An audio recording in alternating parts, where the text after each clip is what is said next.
नमस्कार, जय हिंद दोस्तों। मैं यहाँ पर भौतिक विज्ञान से संबंधित कुछ जो जानकारियां हैं बेसिक, उसके बारे में मैं बताने वाला हूं। और यह मैं महत्वपूर्ण रखा हूं जो कि इनसे परीक्षाओं में आते ही हैं। तो आप देखिएगा कैसा है और कमेंट करके बताइएगा। और यदि आप हमारे चैनल पर नए हैं तो हमारे चैनल को सब्सक्राइब करिएगा, वीडियो को लाइक करिएगा, दोस्तों के साथ शेयर करिएगा।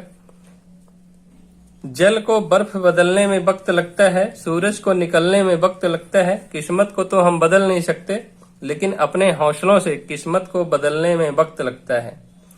जिंदगी में याद रखना, जिंदगी में पहला कदम हमेशा सबसे कठिन होता है, इसलिए जिंदगी में कभी हार मत मानना। महान सपने देखने वालों के महान सपने हमेशा पूरे होते हैं। पेड़ की शाखा पर बैठा पंछी कभी डाल हिलने से नहीं घबराता, क्योंकि पंछी डाली पर नहीं अपने पंखों पर भरोसा करता है। तो आप अपने ऊपर भरोसा बना के रखिए कि हम ये सब कर सकते हैं। अपने अंदर ये लाइए कि हम ये कर सकते हैं और आप कर सकते हैं। चलिए मैं स्टार्ट करता हूँ वीडियो। देखिए यहाँ पर मैं मूल मात्रक से स्टार्ट कर रहा हूँ, क्योंकि यहाँ मात्रक से ही स्टार्टिंग होती है। तो कितने मूल मात्रक दिए गए हैं तो यहाँ पर आपको दिख रहा होगा। मैं LMTT लिखा हूँ। इसका होता है 7 जो है पहले हमारे मूल मात्रक हैं। तो पहले आप समझ लीजिए मात्रक किसको बोलते हैं। तो जैसे देखिए, किसी भी राज्य के निर्देश मानक को हम क्या कहते हैं? मात्रक कहते हैं। मतलब उसी से हम मापते हैं उसको, इसको हम बोलते हैं मात्रक। और मात्रक क्या होते हैं? 2 प्रकार के होते हैं। एक पहला होता है मूल मात्रक और दूसरा होता है व्युत्पन्न मात्रक। बता देता हूं। देखिए क्या होता है, किसी राशि के मापन के निर्देश को क्या बोलते हैं? मानक मात्रक कहते हैं। और मात्रक क्या होते हैं? 2 प्रकार के होते हैं। यहाँ पर पहला लिखा है मूल मात्रक, दूसरा लिखा है व्युत्पन्न मात्रक। तो मूल मात्रकों की संख्या कितनी होती है? यहाँ पर आपको दिख रहा होगा 7 होती है। एल का मतलब होता है लेंथ, मास, टाइम, टेम्परेचर। और एल से आपका हो जाएगा ल्यूमेन। और ए से हो जाएगा आपका अमाउंट ऑफ सब्सटेंस। और सी का अर्थ हो जाएगा आपका इलेक्ट्रिक करंट। तो ये मैं यहाँ पर लिख दिया हूँ शार्ट में। लेंथ, मास, टाइम, टेम्परेचर, ल्यूमेन। ल्यूमेन क्या होती है? ज्योति तीव्रता होती है। ल्यूमिनस इसको बोलते हैं, ल्यूमिनस इंटेंसिटी। और ए से होता है आपका अमाउंट, जिसे पदार्थ की मात्रा बोलते हैं। और सी से आपका हो जाएगा विद्युत धारा, जिसको करंट बोलते हैं। तो ये आपके हो गए मूल मात्रक। तो मैं यहाँ पर लिख देता हूँ। जैसे देखिए, लंबाई का मात्रक क्या होता है? आपको पता ही होगा कि इसको हम मीटर में व्यक्त करते हैं। फिर क्या है? दूसरा द्रव्यमान दिया है। द्रव्यमान का मात्रक क्या होता है? यहाँ पर किलोग्राम होता है द्रव्यमान का, किलोग्राम। फिर आपका है यहाँ पर टी से हो जाएगा आपका समय। समय का आपको सबको पता होगा, सेकंड होता है। फिर टी का मतलब है यहाँ पर टेम्परेचर, जिसको आप ताप बोलते हैं। ताप का मात्रक केल्विन होता है। फिर देखिए, एल का अर्थ यहाँ पर है आपका ज्योति तीव्रता।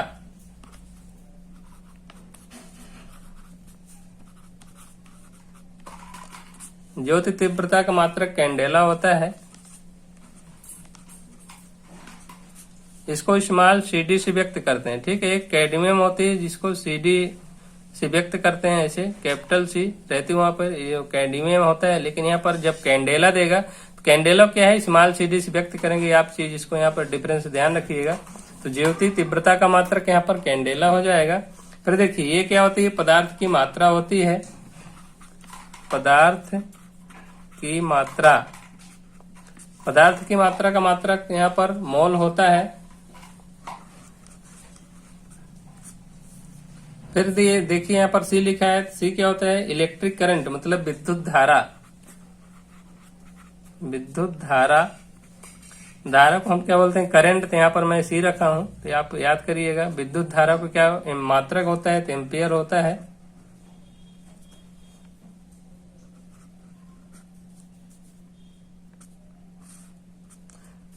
ये हमारे क्या हो गए? ये 7 मूल मात्रक हो गए। देखिए, लेंथ, मास, टाइम, टेम्परेचर, LAC। आपको इसको LMTT लेके याद कर लीजिएगा तो आपके पूरे मूल मात्रक याद हो जाएंगे। देखिए, व्युत्पन्न मात्रक क्या होते हैं? तो वे सभी मात्रक जो मूल मात्रकों की सहायता से व्यक्त किए जाते हैं क्या कहलाते हैं? व्युत्पन्न मात्रक कहलाते हैं। मतलब जैसे देखिए जब भी कुछ आप व्यक्त करेंगे तो व्युत्पन्न मात्रक, जैसे देखिए क्षेत्रफल यहाँ पर मैं लिख देता हूँ, तो क्षेत्रफल बराबर क्या होता है? लंबाई गुणा चौड़ाई होता है। तो क्या है, ये मूल मात्रक की सहायता से व्यक्त किए जा रहे हैं, इसका क्या हो जाएगा? मीटर स्क्वायर हो जाएगा। तो मूल मात्रक क्या कहलाते हैं? कि जो मूल मात्रकों की सहायता से व्यक्त किए जाते हैं तो वो क्या कहलाते हैं? व्युत्पन्न मात्रक कहलाते हैं। ठीक है, यहाँ पर समझ लीजिए जो एक है मूल मात्रक की सहायता से व्यक्त करते हैं उसको व्युत्पन्न कहते हैं। जैसे यहाँ पर मैं क्षेत्रफल का बता दिया, मीटर स्क्वायर होता है। यहीं पर यदि मैं आयतन का रखूं तो आयतन बराबर क्या होता है? लंबाई गुणे चौड़ाई गुणे ऊंचाई होता है। तो यहाँ पर क्या हो जाएगा? मीटर क्यूब होगा। इन सबको आप ध्यान रखिएगा। चलिए मैं आगे देखता हूँ। अदिश राशि, देखिए अदिश राशि किसको बोलते हैं? तो वे भौतिक राशियां जिसके क्या है, परिमाण तो होता है लेकिन क्या होती है? दिशा नहीं होती है, उसको हम क्या बोलते हैं? अदिश राशियां बोलते हैं। तो यहाँ पर आपको देख के ही पता चल रहा होगा कि अदिश राशि किसको बोलते हैं। वे भौतिक राशियां जिसमें केवल परिमाण तो होता है लेकिन दिशा नहीं होती। यहाँ पर आदिश लिखा है, यहाँ से आपको क्लियर हो गया होगा कि इसमें दिशा नहीं होती है। तो कुछ यहाँ पर मैं लिख दिया हूँ, उसका दाल MSc से आता है। तो इसका मतलब ये है कि मैं यहाँ पर लिख देता हूँ, ऊ से आपका हो जाएगा ऊर्जा, सा से हो जाएगा आपका समय, का से हो जाएगा कार्य, दाल से हो जाएगा आपका दाब, ला से हो जाएगा लंबाई,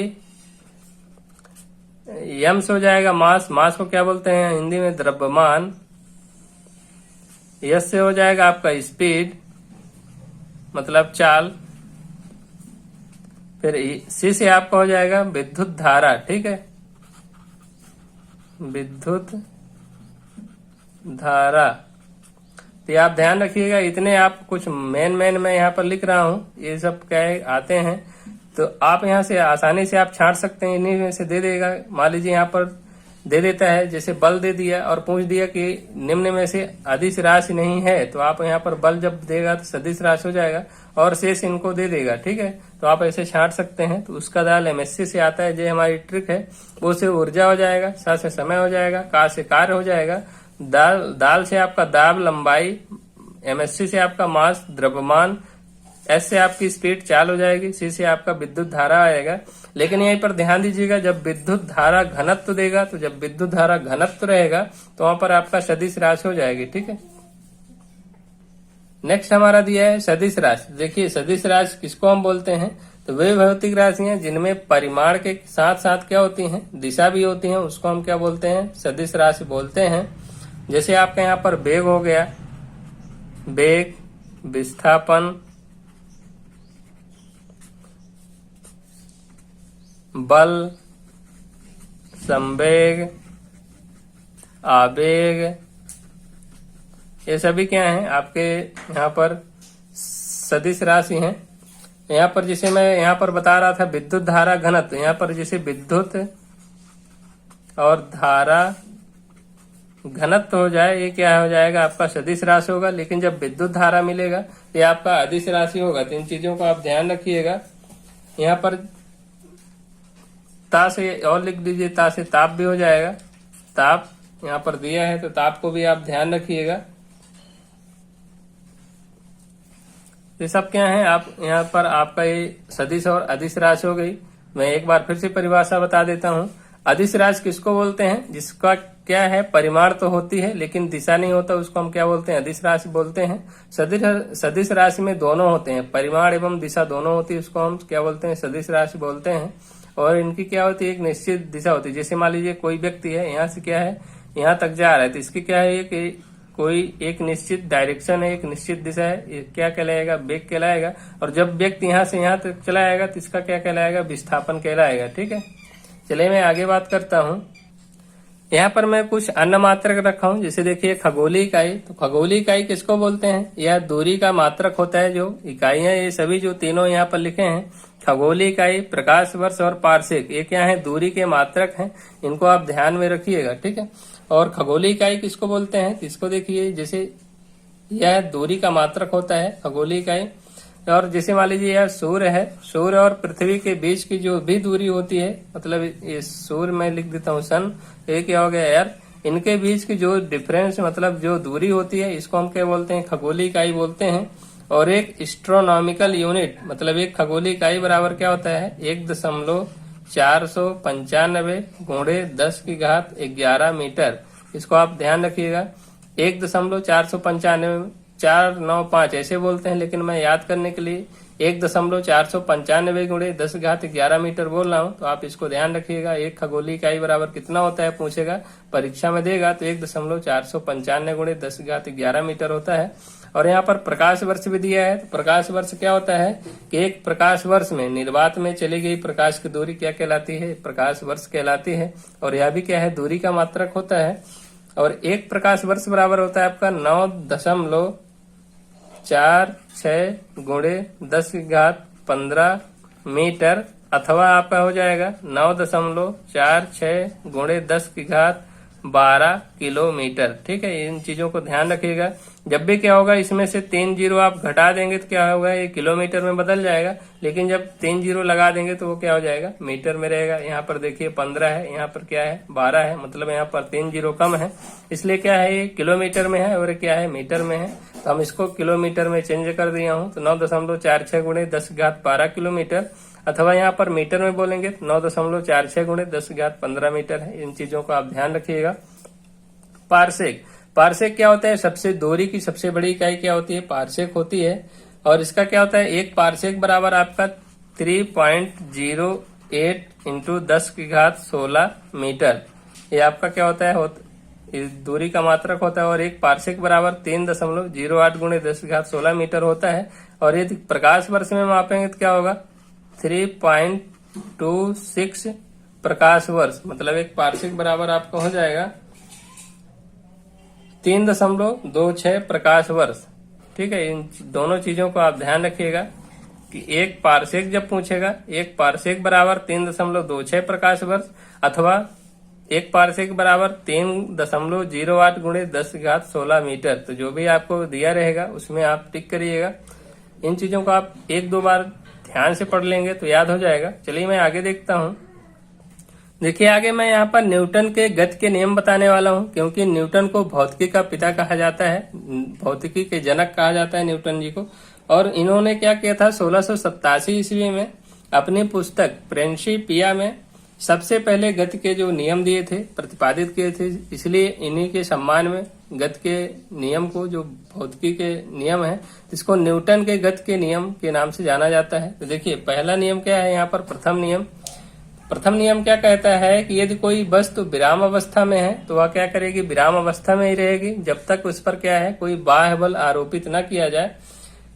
जैसे मान लीजिए ये हमारा कोई, यहाँ पर मैं रख देता हूँ, जैसे हमारा कोई गाड़ी है और क्या है, ये चलती नहीं है। ठीक है, ये क्या है, विराम अवस्था में, ये तब तक विराम अवस्था में रहेगी जब तक हम इस पर क्या करेंगे, इधर बल नहीं लगा देंगे। ठीक है, जब जैसे यहाँ पर मैं यहाँ पर ऐसे धक्का लगा दूंगा तो क्या है, आगे की ओर बढ़ चलेगी, ये ऐसे यहाँ पर आगे की ओर चल देगी। तो क्या है, कहने का तात्पर्य है कि प्रथम नियम से क्या होता है, हमें बल की भी परिभाषा मिलती है।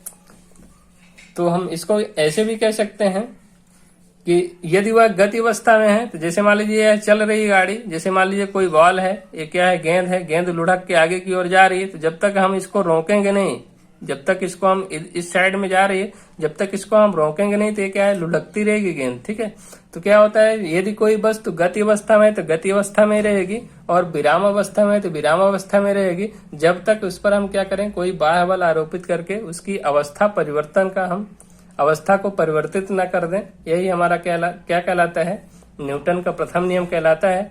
और न्यूटन के प्रथम नियम को जड़त्व का नियम अथवा गैलीलियो का नियम भी कहते हैं। और इससे क्या होता है, बल की परिभाषा हमें प्राप्त होती है। चलिए मैं यहाँ पर देखता हूँ जड़त्व का नियम क्यों बोलते हैं इसको। तो देखिए वस्तुओं की जो प्रारंभिक अवस्था होती है, जैसे विराम या गति की अवस्था में है, तो स्वतः परिवर्तन नहीं होता, क्योंकि उस स्वतः परिवर्तन नहीं होता, इसलिए इसको हम क्या बोलते हैं, जड़त्व बोलते हैं। ठीक है, और बल की परिभाषा कैसे मिलती है, जब हम बता ही रहे हैं आपको क्या होता है कि इसमें जब कोई वस्तु स्थिर है, जैसे यहाँ पर गाड़ी है और ये बॉल है, बॉल क्या है, गति कर रही है, तो हम इसको बल लगा के रोक रहे हैं। ठीक है, ऐसे गाड़ी में हम धक्का लगा के इसमें बल लगा रहे हैं तो आगे की ओर बढ़ रही है, इसलिए इसमें हमें बल की परिभाषा मिलती है। और जड़त्व के कुछ उदाहरण है, जैसे देखिए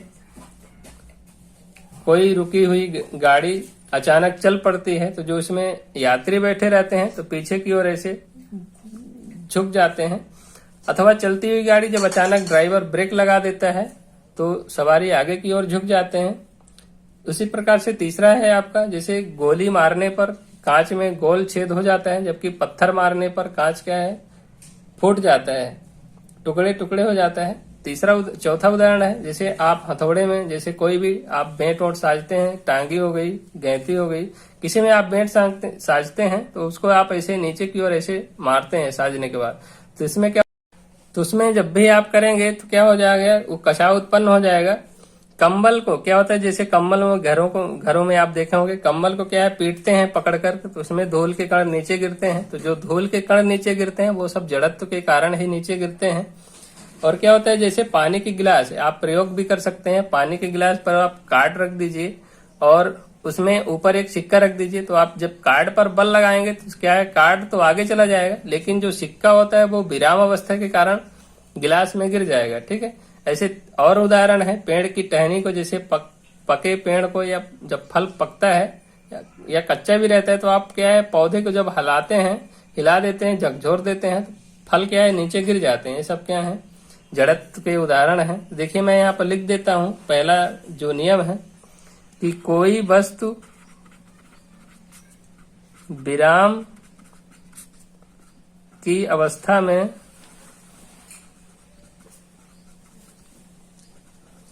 है तो वह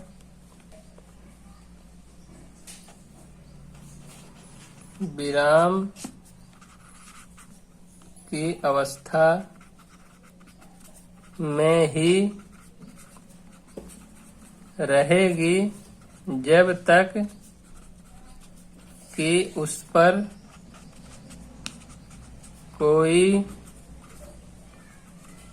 बाह्य बल लगाकर उसकी अवस्था को परिवर्तित न किया जाए। इन चीजों का आप ध्यान रखिएगा। कोई वस्तु यदि विराम अवस्था में है अथवा गति अवस्था में है, विराम यहाँ पर अथवा लिख दीजिएगा गति, ठीक है, और गति की अवस्था में है तो वह विराम की अवस्था में ही रहेगी अथवा गति की अवस्था में ही रहेगी जब तक कि उस पर क्या है, कोई बाह्य बल आरोपित न किया जाए और उसकी अवस्था को परिवर्तित न किया जाए। तो ये हमारा पहला नियम है। यहाँ पर न्यूटन का द्वितीय नियम दिया है, जैसे देखिए, किसी वस्तु पर आरोपित बल उसी दिशा में उस वस्तु के द्रव्यमान तथा बल की दिशा में त्वरण उत्पन्न त्वरण के गुणनफल के क्या होता है, बराबर होता है। तो द्वितीय नियम से क्या होता है, बल का व्यंजक हमें प्राप्त होता है F बराबर ma। तो यहाँ पर यही परिभाषा दिया है कि किसी वस्तु पर आरोपित बल F द्रव्यमान और त्वरण के क्या होता है, गुणनफल के क्या होता है, बराबर होता है। तो यही इसी से F बराबर ma से आपका क्या होता है, ये परिभाषा भी निकली है। किसी वस्तु पर आरोपित बल उसी दिशा में उस वस्तु के द्रव्यमान m तथा उत्पन्न त्वरण a के क्या होता है, गुणनफल के बराबर होता है। और क्या होता है, बल का मात्रा यहाँ पर F बराबर ma आपका प्राप्त हो जाएगा। देखिए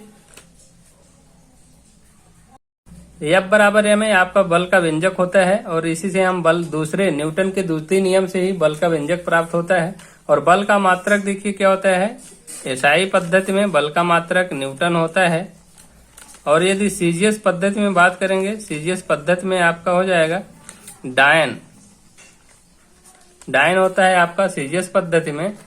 और क्या होता है, एक न्यूटन बराबर क्या होता है, 10⁵ डायन होता है। इसको आप ध्यान रखिएगा कि 1 न्यूटन के बराबर 10⁵ डायन होता है। और डायन क्या है, सीजीएस पद्धति में उसका मान होता है, डायन बोलते हैं उसको। चलिए मैं आगे देखता हूं।